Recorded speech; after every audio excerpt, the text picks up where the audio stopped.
This week started on the NASDAQ, where the price has reached this area of support 23210.45 in the previous week analysis. But after this, price has formed a bearish strong candle. I have shared that I'm expecting the price will reach this area of support, and then we will see how the price will behave.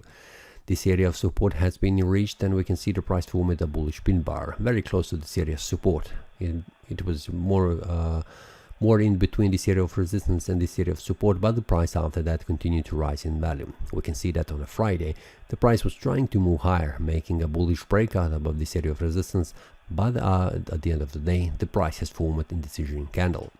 On the weekly time frame, we can see that it is a bullish candle body with a smaller wick on the upper side and the larger wick on the lower side. But what we can say is that the price is trying to move to the higher price levels because of this week, where the price has managed to go above the highest price of these 2 weeks, which means the price is returning back up, trying to move higher. The monthly time frame just started, so we cannot make any conclusions, but we are currently in the bullish trend based on the monthly time frame. So the daily time frame is what we need to watch, and the daily is currently showing a decision candle after this bullish strong candle, which usually means continuation of this bullish momentum. So I'm expecting on a Monday that the price will try to move higher price levels, but let's wait until the price makes a bullish breakout very clean above this area of resistance and closing the day, for example, like here.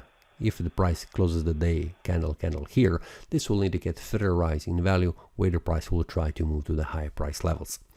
Now let's see how the Monday opens around this area of resistance. Will it open with a gap or without a gap, and see how the price behaves.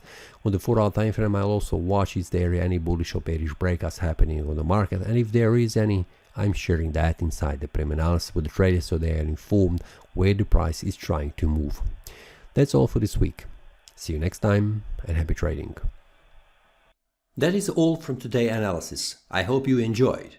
If you have any question, feel free to leave a comment. If you like the analysis, click the like button and subscribe.